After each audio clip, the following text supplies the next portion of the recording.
What's up, everybody? It's your boy Chaos, and welcome to a new episode of Take It to the Table, hosted by Wrestling Republic. I know it's been a minute that we've been gone, but we move. Got some special, interesting news to obviously to give to you guys later on. But yeah, we are here with none other than Ignacio. Welcome back to the show, Ignacio. How you doing? Thanks for having me. I thought maybe they canceled the show because of all my antics I've done on the previous ones, or I don't know. Ben got mad at me or something. I don't know. If that was the case, we would have been gone a long time. But yeah, no, we're working behind the scenes, and yeah, we got some good, like I said, we got some good news for you guys. So be sure to stick around for that. Obviously, usually we talk about the last episodes of Raw, SmackDown, Dynamite, all that stuff. We're changing it up a little bit. We're gonna be literally bringing certain opinions and certain thoughts on the on the wrestling world to the table, and just pretty much just get stuff off our chest, as we will obviously delve into shortly, with obviously Ignacio going on pretty much going to give you guys one of his all-time famous rants regarding something that is obviously bothering him, that's grinding his gears, if you will. But yeah, without further ado, let us take it to the table.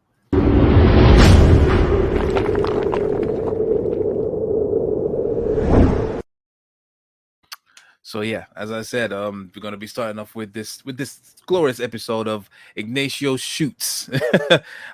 So yeah, without further ado, would you like to take to the table, and what would you like to get off your chest, Ignacio?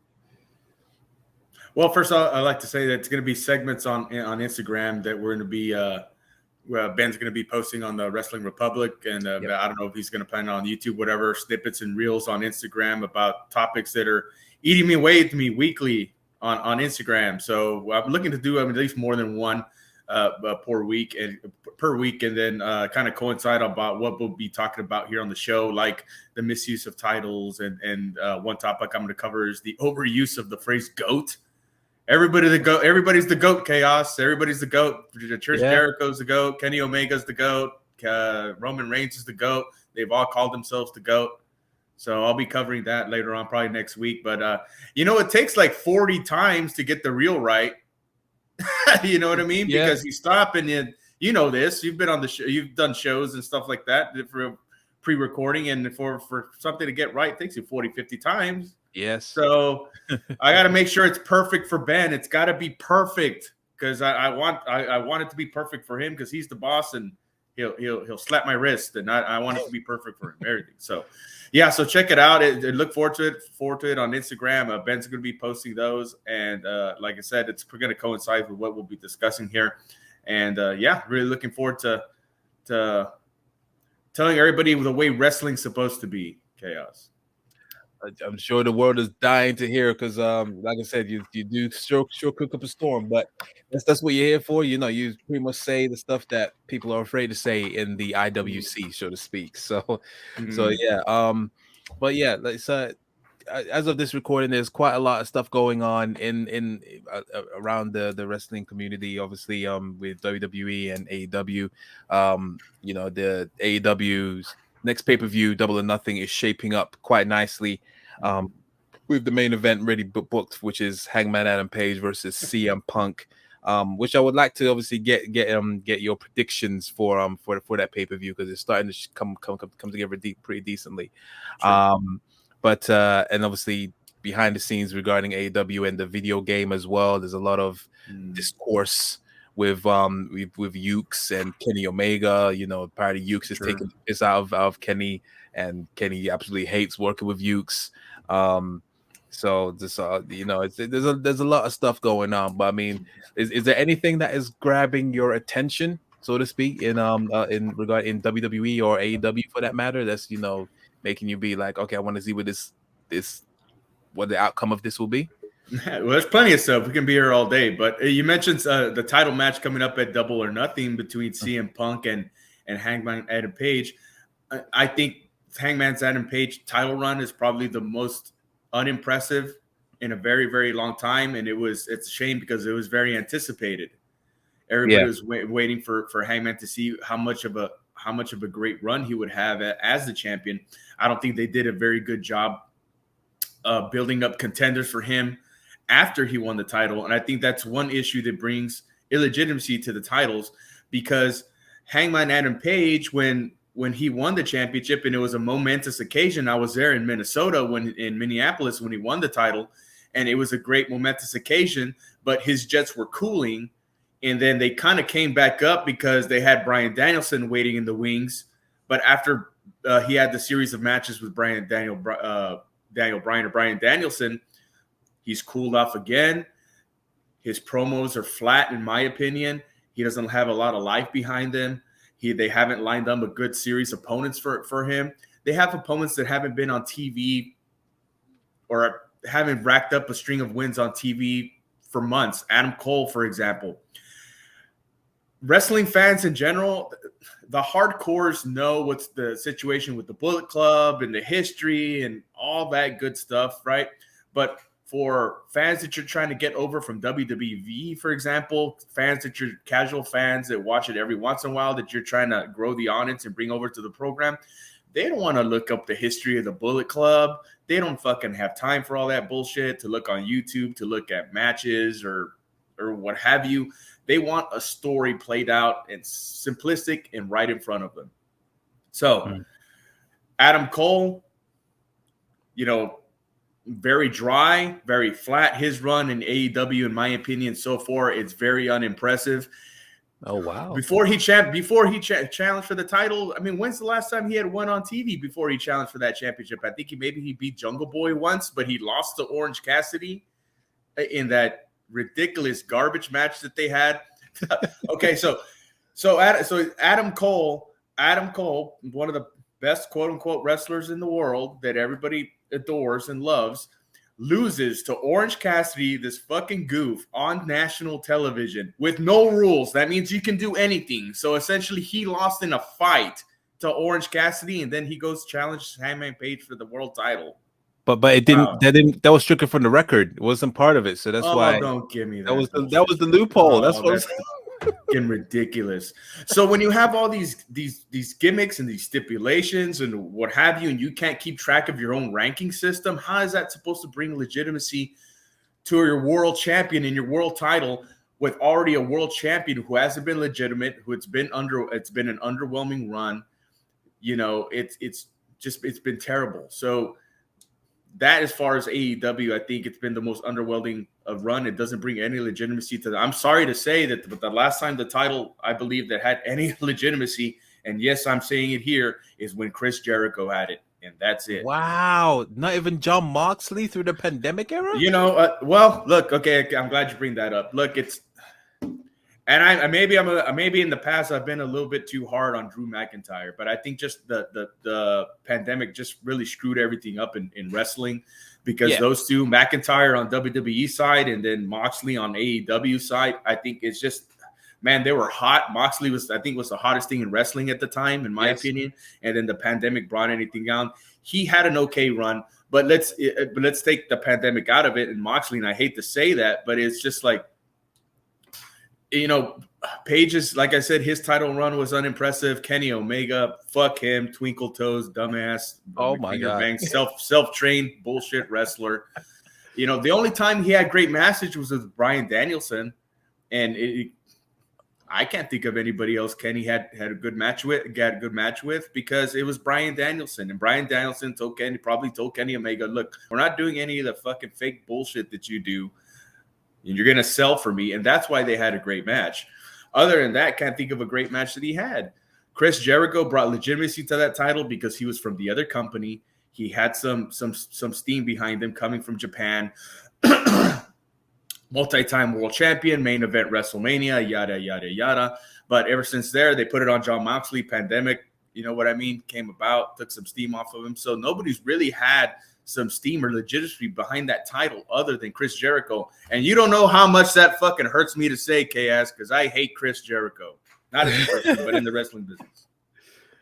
I understand regarding Adam Page, his run. I just feel like his promo work does let him down. I feel like he should be more of a silent person, or maybe a mouthpiece alongside him. But I mean, even though it's been a bit in your eyes, obviously, that it hasn't been the best run. I mean, demographic wise and ratings wise, is doing pretty strong. So something must be working. I agree. I don't. I still. I kind of.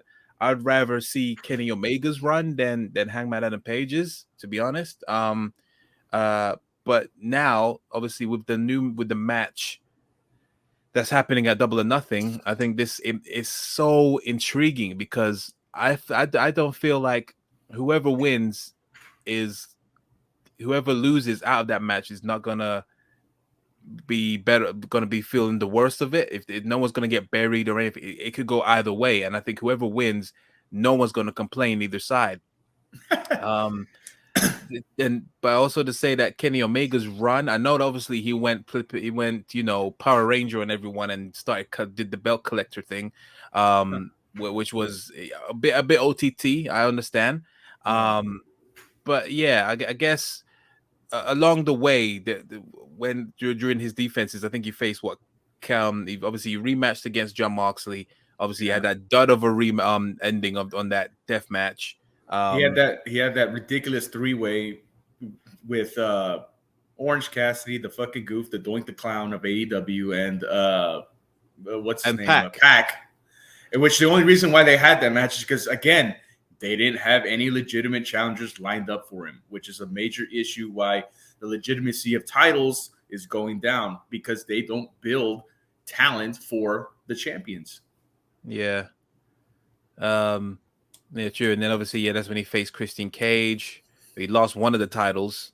Yeah. Then he faced him again at All Out, and then that's when he defended it. Then obviously the debut of Adam Cole and Bryan Danielson, and then I guess he did. Yeah, eventually lost the title too.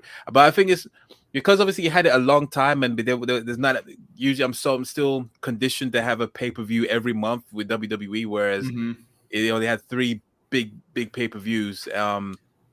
But you had it for such a long time in between then, so that's why I thought it wasn't that bad run. But yeah, I guess even in between a random episode of Dynamite or anything, he did defend it, but it wasn't against anyone that was a legitimate threat, if you will. Because I think he faced like Jungle Boy a couple times, Ray Phoenix for the title as well. I thought they were great matches, but at the end of the day, they weren't a legitimate threat. I didn't think he was going to lose the title. So I guess I can see where you're coming from. That was a bit of a dud. Don't put on a title match for putting on a title match sake. You gotta have some steam behind it. You gotta have, like you said it yourself, you gotta have a legitimate. I know the premise that they're trying to get at, that anything can happen at any time, which is fine and it works and it's cool, but you got to do it right. You can't tell me that even though they were a great match, that Ray fucking Phoenix, who I think him and Penta are just an embarrassment to tag team wrestling and the wrestling business altogether, they put on a great match, but regarded as a legitimate threat to a championship. That's just nonsense.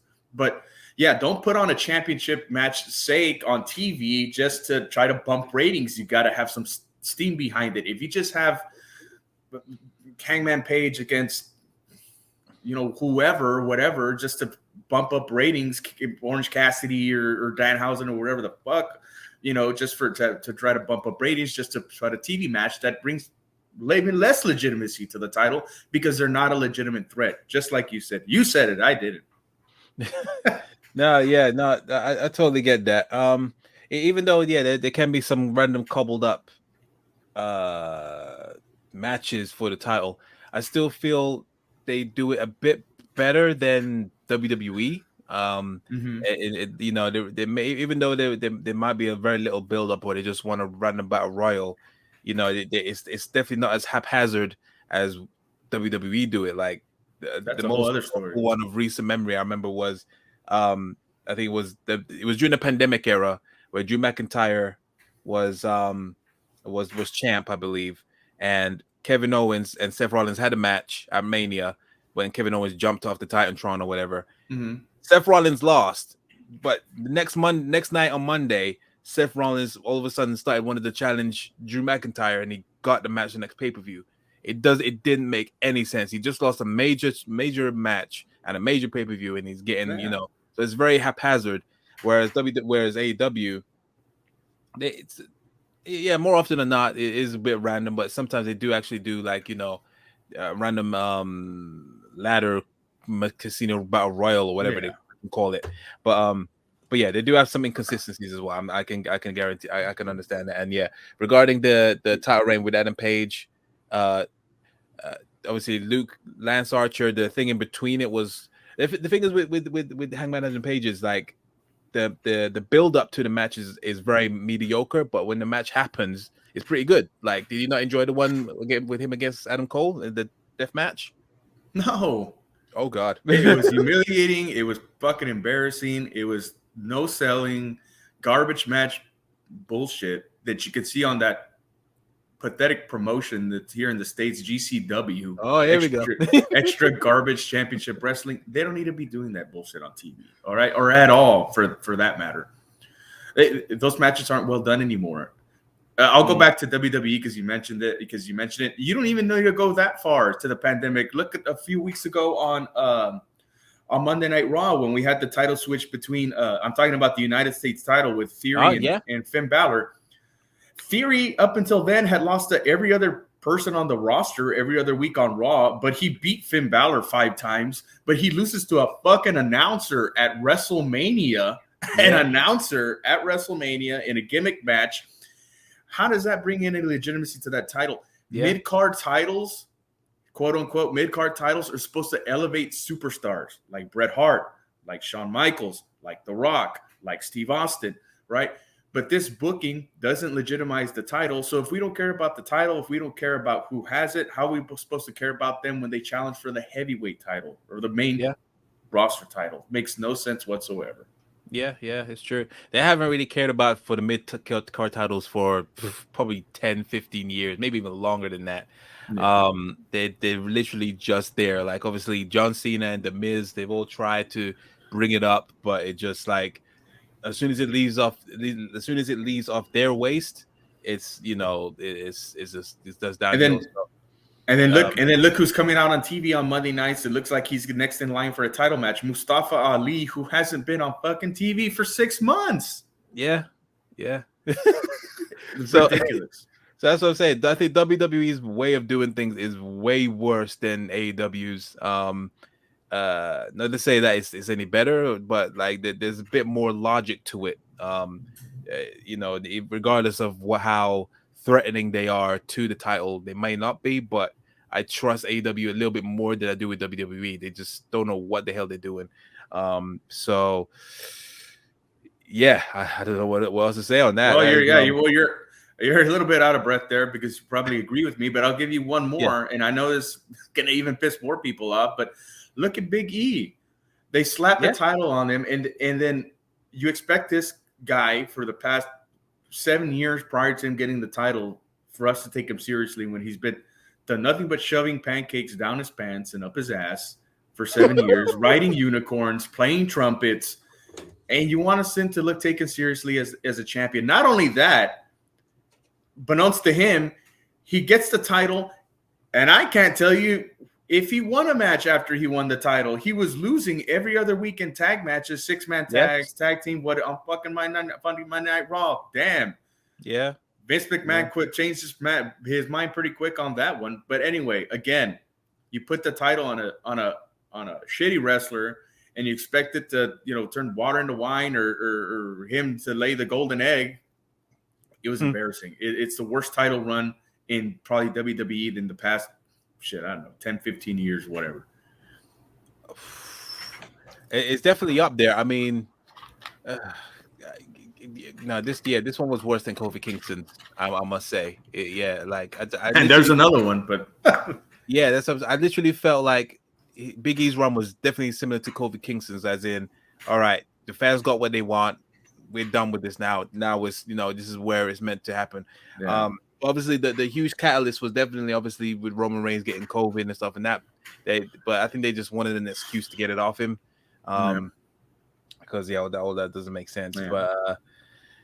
Yeah, regarding that kind of stuff. I mean, all right. So earlier on, you did say something about obviously ranking systems and whatnot. Mm-hmm. Obviously, AEW has a ranking system. I know WWE not long ago had a ranking system. It sucked. They dropped it quietly. Now there's rumors of it happening again. First question is, do you trust the process that AEW's ranking systems have? Is do you trust AEW's ranking system working? And do you think that WWE will be able to do an actual are capable of doing a ranking system if it becomes true? Well, I Cap- think AEW seems like they let it go a long time ago. I mean, okay, I'm to go back to let's look at the TNT title and Sammy Guevara and Scorpio Sky. Scorpio Sky said, "Why have been undefeated for 300 or 400 days or whatever? That was out of nowhere. On what channel or where? I hadn't seen him on TV for fucking on Dark and Elevation. There's look, I'm on here. I'm a hardcore wrestling fan, but there's only so much wrestling I can watch in a week. I primarily watch AEW and WWE. Once in a while, I'll catch Impact. Maybe once a month, I'll catch NWA. I'm ashamed to say that I haven't caught that much New Japan in the past 6 months or 9 months or whatever, but there's only so much content you can consume in a week, right? So, God damn, it's just like, I lost my fucking train of thought because it was bullshit. But anyway, where was I, Chaos? You was basically just talking about the ranking systems as in like how Okay, yeah, they there we go. So yeah. yeah, a ranking system. So yeah, it seems like they fucking let it go because the situation with Scorpio Sky, they Yes. have these casino matches and these Royal Rumble ladder matches and all this to determine the number one contender. Well, look at your fucking ranking system. That's what you had it there for. Now going to WWE, if WWE wanted to do it, they could probably do it better than AEW if they put the effort into it. And I can tell you how, probably, they can work with NXT on this, and this might even make NXT 2.0 better. So let's say, for example, and you know where I got this idea? From fucking soccer. And I've never watched one fucking soccer game in my life. So in soccer, Chaos, you watch soccer? Are you a fan of Yeah. soccer? Yeah. Okay. I'm a huge soccer So they fan. have Yeah. something called the Premier League, right? Yep. And every year, 2 years, or what is it? The teams that suck, they're out of the Premier League. So yeah, you have one season, and then yeah, if obviously the top four obviously stay there, stay at the top, go to Champions League or anything, and the bottom four get relegated to a lower league. Yeah. All right. So let's say on Monday Night Raw or SmackDown, you lose 3 matches in a row. You have to go down to the lower ranking brand, which is NXT 2.0. And they can build their ranking system off of that. Let's say, okay, top 10, top 15 guys, these are them. Boom. First we got Drew McIntyre number 1, Finn Balor number 2, and just work your way down, right? And according to how many matches you lose on Raw or SmackDown, you go back down to the lower league, NXT. And in order for you to come back up, you need to win 2, 3 matches, 4 matches on TV on NXT against their top guys there. Maybe even win the title. Who knows? But you can base your ranking system off of that. Now you lose 3 matches, 4 matches, or whatever on TV on Raw and SmackDown, go back down, come back up, and they can just base it off of that. And it's not that you're not going to see this talent on Raw and SmackDown anymore. You have to tune in to NXT and system and see them, watch them fight their way back up, maybe even to a world title match eventually after a few months. They get some momentum going. Boom. Right there, I just gave them an idea how to base their fucking ranking system on them. Not only that, maybe even build somebody up for a storyline. This shit's not hard. That's what I was going to say. Like, obviously, they need to interject that somehow into storylines to make it make sense. Because if that was the case, yeah. I'm sorry. All storylines need to lead to champ. Not all storylines need to be solely based around the championship, but all storylines should lead to championships, to opportunities, into titles. I'm not saying you can't have a conflict between two guys on TV and there be a storyline, but that the end of that conflict, that match or that storyline should branch into, okay, I'm U.S. title match or a TNT title match or a world title match. It should just branch out to, because everybody in wrestling, it's simulated combat. So if you're in a simulated combat sport, whether it be UFC or whatever, boxing, what do these guys fight for? Titles and money. That's what all storylines should lead to: getting more titles, or getting money.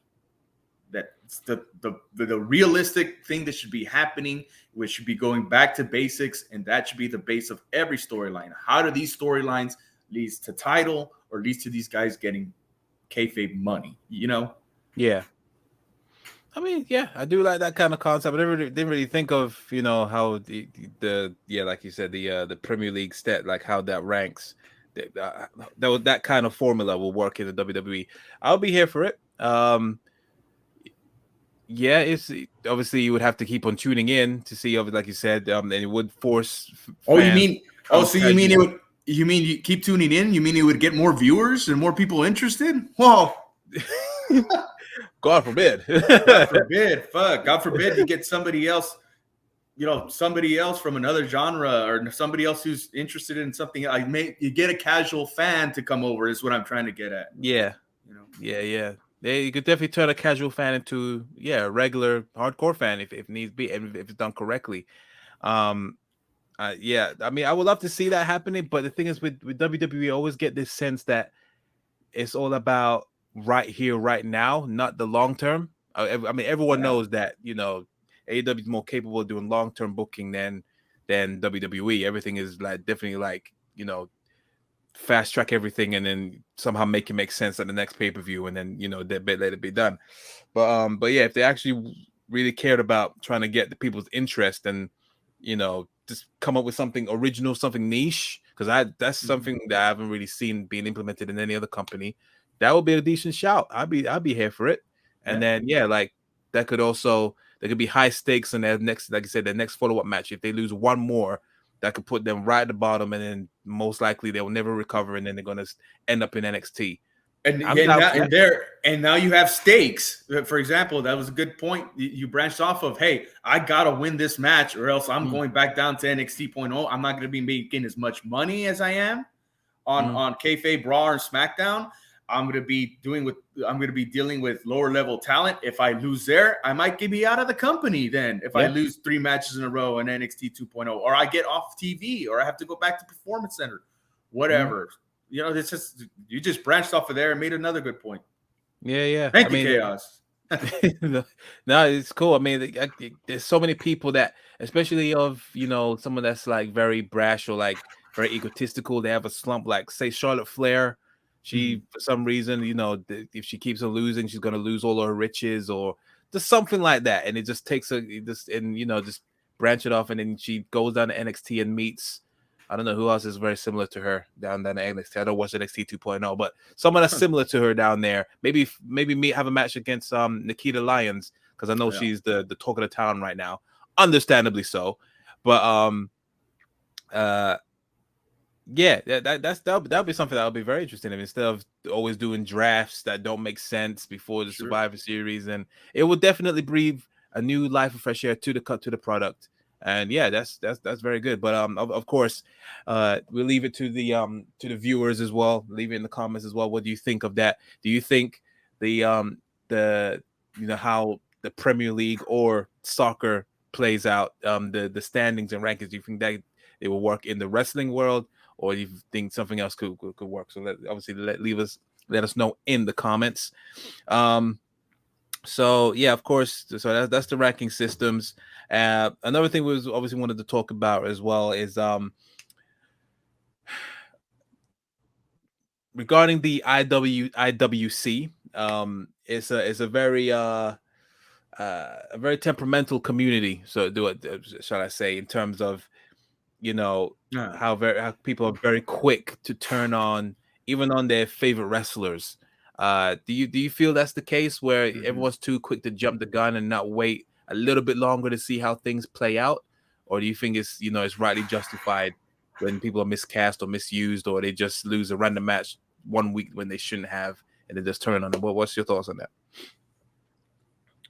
Well, I'll try to separate this because this is a very broad, and you can talk about this for hours. But Yeah. so it has to do with the culture nowadays, and everybody knows it's the instant gratification culture and all the content that's out there. I'm talking about content not just within the wrestling, but outside of wrestling, streaming apps and all this stuff, and shows and everything that's out there now. We're living in an instant gratification culture where if they don't like what they're seeing, or they don't like who they're seeing, they just switch the fucking channel or turn it off or whatever. But I think at its core, what wrestling fans are missing nowadays is somebody, or people in general, wrestlers in general, that they want to invest their time into getting to know and to cheering for. And this is because of bad booking, etc., etc. Stone Cold Steve Austin, The Rock, Mick Foley, Undertaker, Triple H in that respect. Back in the Attitude Era, the most, I don't know, honestly, it was the most profitable, but the most popular era, modern era of wrestling. People had relationships with these characters. That's why they tuned in on Monday nights, because they loved Stone Cold Steve Austin. They wanted to hear The Rock. They wanted to see what Mick Foley was going to do next. They were waiting to hear the promos. They were waiting for the segments. They had a relationship with these characters. They had an emotional attachment to them because of the booking, the writing, and the character building. And that's what we're really missing. There's not that larger than life or larger than like multiple characters that people want to invest in, like Hulk Hogan, like Stone Cold Steve Austin, and if it tickles your fancy, John Cena. John Cena is probably the most modern one. I wasn't a big John Cena fan, but damn, I wish he was around more nowadays, right? But I mean, there's not that emotional attachment to characters. So when fans see something that they don't like, or hear something they don't like, they'll just, well, fuck this guy. I don't believe in him. And that's what's missing. Also, the believability of the character. And I think we see that more prevalent, or more recent, I should say, I'm sorry, with Cody Rhodes. I think is most recent, where he was getting booed out of the building in every arena leading up to his departure from AEW. But he goes to WrestleMania and gets the biggest fucking pop of the night. I would say would rival Stone Cold Steve Austin. Yeah, definitely. Because the and this is, and another example of that is how different the WWE audience is from the AEW audience. WWE audience, they believe in Cody. They believe who he is. They believe he's not a fake, or they believe he's not a phony. They believe him on his promos are believable. Why? Because that is Cody Rhodes on Monday nights times 10. There isn't that believable character. Fair enough. Yeah, that's a fair point. I mean, yeah, definitely. You can see it was a lot to digest. That was a bit, yeah. No, I see I see what you mean. I do feel like, especially, the landscape, especially with in terms of the audience, has definitely changed from how it was it was in the Attitude Era to now. Obviously, back then their fans were very rabid. They were very they cared. This time, like now, they have a very short attention span, and if you don't grab them literally within the first 5 seconds, you're on TV. Correct. It's pretty much an eye roll, or I'm gonna like fast forward through the next segment I see this person in. But that's what I want to ask. So obviously you need to care. You need to have the believability and want to care for these characters. So whose real fault is that really? Is it the booker's fault? Is it the wrestler's fault for not just relying on just their wrestling instead of trying to build a character. Because obviously, in my opinion, I think it's definitely on both sides. Like when Hmm. obviously when WWE obviously wants to try to build a character, they go full on into the hokey stuff to the point where their previous gimmick that I had was never there was nothing wrong with it. Like for example, Karrion Cross.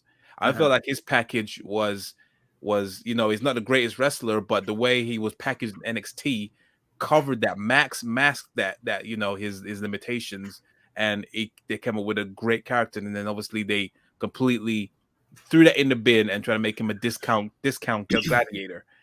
Uh-huh. So but obviously there's other wrestlers that obviously just rely on just uh their their abilities. Say for example, like Ricochet, he's a great wrestler, but the guy has no persona in my opinion. Like he is Uh, absolutely just a generic high flyer, and I love the guy. Um, but that's what I'm saying. Whose real fault is that for to not making people care? Is it the Booker's fault or is it the wrestler's fault? What do you what's your thoughts on that? Do you it's think? both. It's on both sides, and a lot of it has to come with the handcuffs that they've put on talent because maybe somebody let's stay within the realm of WWE, and let somebody has an idea, but they Mhm. can't do it because it might rouse suspicions or eyebrows with you know ad salespeople and sponsors and stuff like that. They're WWE's now held more accountable than ever because ever since they become publicly traded, and even with the culture and the way it is today. But it's a combination of both. It also has to go with and I we don't know what goes on in the inner workings of WWE, but I think it has an issue to the issue is for the talent to drop their balls and say this shit's not good. Who's going to watch this shit? It's just like let's Karrion Cross for example, and because you mentioned him, I mean he couldn't. I don't know because I haven't seen shoot interviews, or I don't know if he's done an interview. I think maybe he has. I haven't listened to one, but I mean Yeah. I don't know if he's mentioned that he went to Vince McMahon, or did he go to Bruce Pritchard or whoever and say, "Hey, this shit's kind of ridiculous. Like I'm over here wearing this ridiculous shit. Why don't we go back to what worked back in NXT?" Or just like just them put. But if you're gonna do that,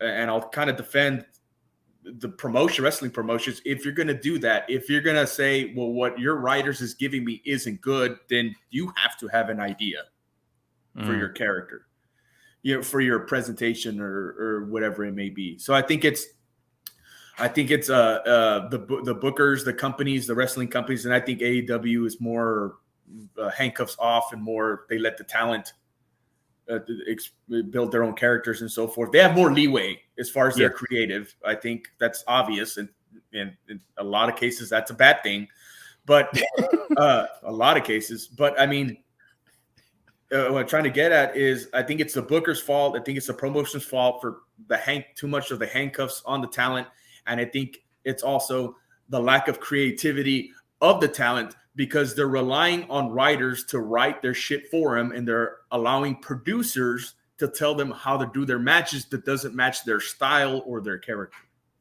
Mm.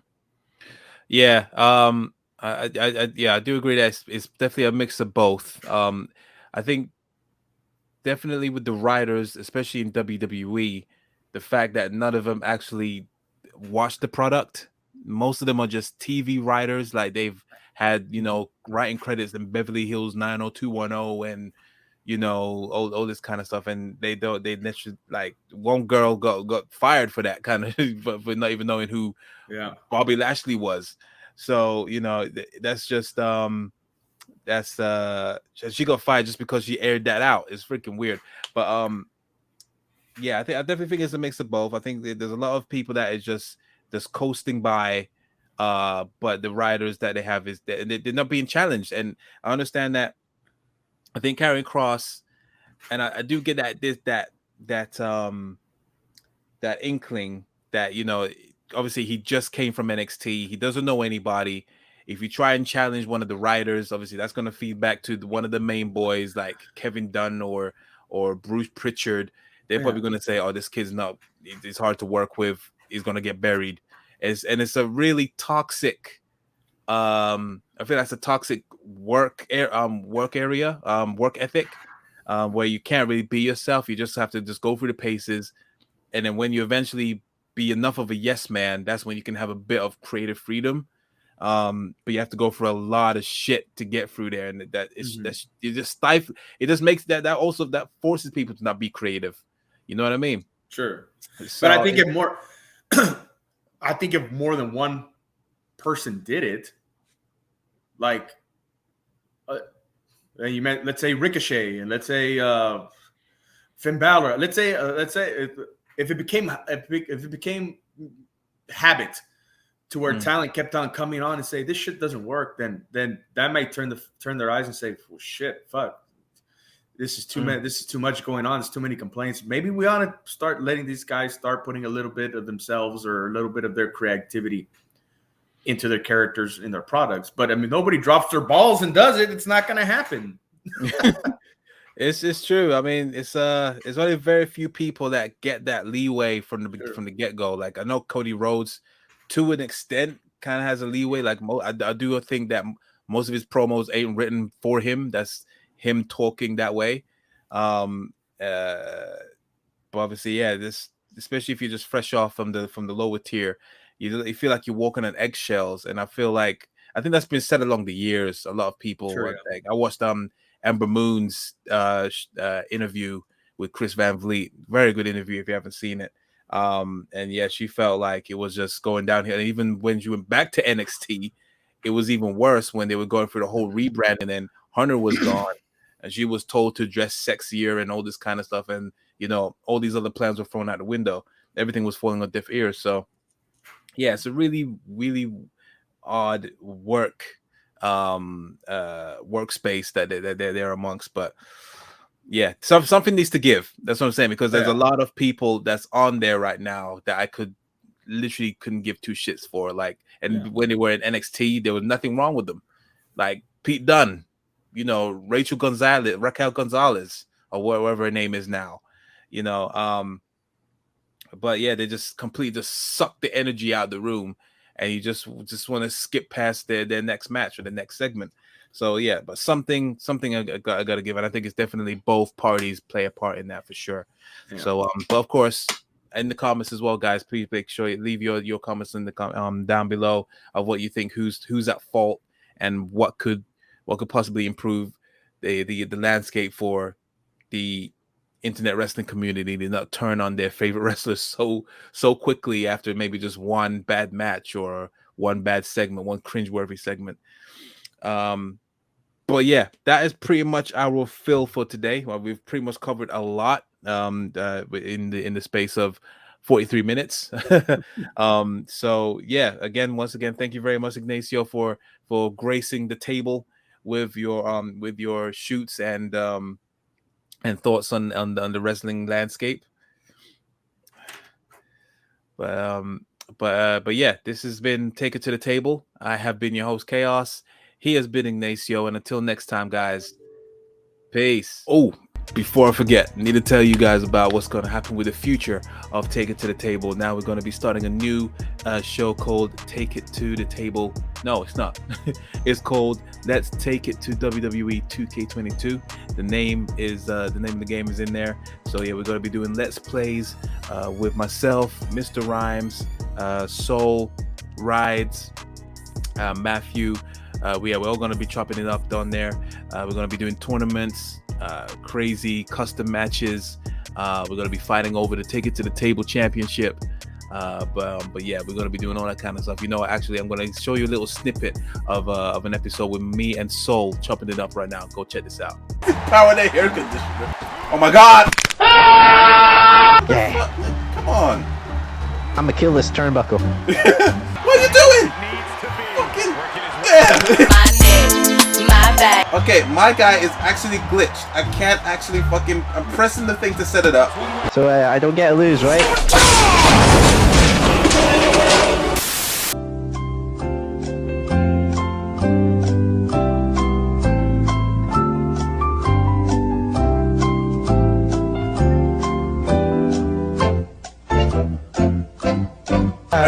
be a darling and please set up the letter, please? Oh, thank you go, very honey. much. Oh my God! What, Riddle? What the fuck?